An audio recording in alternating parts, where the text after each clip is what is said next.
Hari ini bener-bener udah peringatan darurat untuk masyarakat Indonesia. Gue masih gemeteran sekarang. Dan gue masih gak percaya apa yang gue lihat dengan mata kepala gue sendiri. Bahwa 2 kali keputusan Mahkamah Konstitusi dipatahin dengan segala macam peralatan perabotan dari pemerintah yang menghancurkan dan merusak semua peraturan-peraturan konstitusi negara kita. Sumpah gue udah seharian gak bisa kerja. Badan gue merinding, lemes, takut dan gak punya harapan lagi sama Indonesia. Sumpah mati. Barusan aja di sosial media kita ngepost ini semua darurat banget karena ini dulu adalah sebuah siaran tahun 91 bulan Oktober. Ada serangan dari makhluk yang tidak kelihatan, katanya suka makan orang, yang bisa membunuh seluruh masyarakat Indonesia. Dan ternyata dikeluarkan lagi statement ini bahwa benar-benar hari ini sepertinya hancur banget. Karena Mahkamah Konstitusi kemarin sudah tahu ya bahwa keputusannya adalah bisa kepala daerah itu bisa diusung oleh partai yang tidak duduk 20%. Jadi PDIP bisa mengajukan calon-calonnya dan umur dari yang mengajukan menjadi kepala daerah harus 30 tahun. Tapi lagi-lagi setelah Wapres kita terpilih dengan umur yang belum mumpuni 40, MK dirubah menjadi bisa jadi Wapres. Dan sekarang adik bontotnya sebelum umur 30 bisa mencalonkan diri sebagai pilkada. Dan kemarin sempat dibatalin sama MK, tapi hari ini digunakan alat terbarunya pakai DPR untuk bisa tiba-tiba rapat dan tiba-tiba merevisi hasil keputusan MK. RUU kekerasan rumah tangga aja nggak beres-beres, RUU segala macam RUU nggak beres-beres, tapi ngubah umur anak presiden bisa jadi kepala daerah bisa dalam waktu 1 hari sebelum makan siang udah keluar jawabannya. Dan demi kesiapan itu semua menteri udah di reshuffle untuk melancarkan semua apapun yang terjadi di pilkada dan juga koalisi yang akan diambil oleh rezim. Dan kepala Golkar sudah juga antek-anteknya dan gue udah nggak ngerti lagi sekarang. I have no hope. Gue ngobrol sama lebih dari 5 orang yang duduk di DPR dan lebih dari 7 orang yang di pemerintahan. Mereka semua bilang, Dino, kalau lo punya kesempatan untuk pindah ke luar negeri dan tidak ada tetek bengek anak-anak atau guret ini guret itu, lo nggak ada mulut yang lo kasih makan lagi, keluarga lo sudah bisa berdiri sendiri, keluar dari Indonesia karena Indonesia udah nggak punya harapan lagi. Seperti yang gue bilang dulu kan, kalau konstitusi itu dilanggar, nggak cuman akan sekali dan nggak akan cuman sekali doang ngelanggar, semuanya akan dibabat dengan segala macam caranya. Gue udah nggak bisa keluarin lagi kata-kata yang menyebut nama orang karena sudah ada undang-undang perlindungan menghujat pemerintah dan undang-undang perlindungan tidak boleh menghujat keluarga royal family. Jadi udah, ini adalah saat-saat terakhir untuk kita yang bisa bersuara dan saat-saat terakhir untuk menyadarkan lo jangan mikirin artis yang lagi selingkuh dan juga ngurusin selangkangan orang lain karena negara lo mau hancur. Allahu Akbar. Gila, gue udah frustasi gue udah sampai gue nggak bisa ngapa-ngapain lagi. Dari tadi gue gemeter dan gue pikir ini udah di ambang batas. Zaman pemerintahan Bapak Soeharto itu cuman 1 orang anaknya dijadiin menteri aja Indonesia gempa bumi, sampai revolusi, sampai reformasi.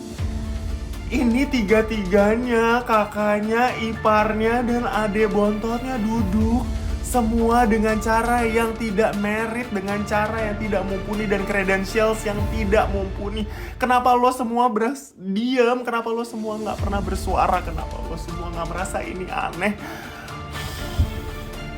Kalau ada lo kasih tahu cara gue bisa keluar dari Indonesia ini secepatnya dan gue bisa pergi segera. Please bantu gue untuk pergi dari Indonesia karena gue udah nggak punya harapan lagi. Gue nggak punya pegangan lagi di Indonesia.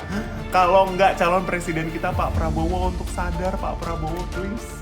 Pak Prabowo kalau memang punya akal sehat, selamatin bangsa Indonesia Pak. Karena dari kemarin setiap hari yang kita punya harapan dipatahin dan gak akan ada keluar dari mulutnya ini demi rakyat, ini demi rakyat, ini demi rakyat. Sudah gak ada demi rakyat padahal pemerintahannya sudah mau selesai. Jangan siksa kami lagi Pak. Bapak kita pilih 2 kali. Saya milih dengan mata kepala saya sendiri. Saya nyoblos Bapak jadi gubernur. Saya nyoblos Bapak 2 kali jadi presiden. Kenapa Bapak perkosa saya hidup-hidup? hidup dan saya udah nggak bisa banyak banget gerak, Pak. Inflasi, harga semua naik, banyak orang di PHK, orang-orang sekitar saya banyak kehilangan pekerjaan.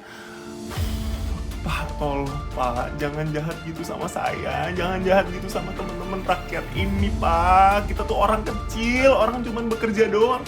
Dan kenapa cuma mikirin diri sendiri sih, Pak? Tolong dong, bukan keluarga Bapak aja yang harus diselamatin. Indonesia ini bangsa loh, Pak.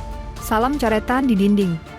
Pada hari ini, Dewan Perwakilan Rakyat dalam kurung DPR akan menggelar sidang paripurna untuk mengesahkan revisi Undang-Undang Pemilihan Kepala Daerah dalam kurung UU Pilkada.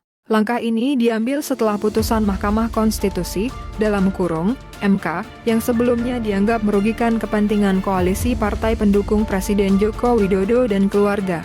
Revisi ini memicu kritik dari berbagai kalangan yang menilai bahwa DPR sedang melakukan pembegalan konstitusi, mengangkangi hukum, dan meruntuhkan fondasi demokrasi Indonesia. Putusan Mahkamah Konstitusi terkait pemilihan kepala daerah beberapa waktu lalu telah mengembalikan harapan positif politik di Indonesia. Putusan ini dianggap mengancam kepentingan politik beberapa partai besar yang tergabung dalam koalisi pemerintah Kim PLUS. Perwakilan dari partai-partai pendukung pemerintah, dalam kurung, keluarga presiden, berupaya keras untuk meyakinkan para anggota DPR lainnya bahwa revisi ini penting untuk menjaga stabilitas politik dan kepentingan nasional. Namun, fraksi-fraksi oposisi mengecam langkah ini sebagai upaya terang-terangan untuk merusak konstitusi dan menghalangi demokrasi yang sehat. Para akademisi hukum dan ahli konstitusi menilai bahwa langkah DPR ini adalah bentuk pengkhianatan terhadap semangat reformasi dan demokrasi yang telah lama diperjuangkan. Mereka berpendapat bahwa mengakali putusan MK melalui revisi undang-undang adalah tindakan yang tidak etis dan berpotensi merusak tatanan hukum di Indonesia. Dari perspektif hukum, revisi UU Pilkada yang diusulkan DPR ini mengandung banyak kontroversi. Beberapa pakar hukum konstitusi menyatakan bahwa tindakan DPR dapat dianggap sebagai upaya merongrong kewenangan MK yang seharusnya berdiri sebagai benteng terakhir dalam menjaga konstitusi. Secara politis, revisi UU Pilkada ini diperkirakan akan memperkuat posisi koalisi pemerintah, setidaknya dalam jangka pendek. Namun, dampak jangka panjangnya bisa menjadi bumerang, terutama jika kepercayaan publik terhadap DPR dan Presiden terus menurun. Revisi UU Pilkada yang dilakukan DPR hari ini telah menimbulkan gelombang protes dan kekhawatiran akan masa depan demokrasi di Indonesia. Meski koalisi pemerintah mungkin merasa telah memenangkan pertempuran politik ini, dampaknya terhadap kepercayaan publik dan stabilitas hukum masih harus diwaspadai.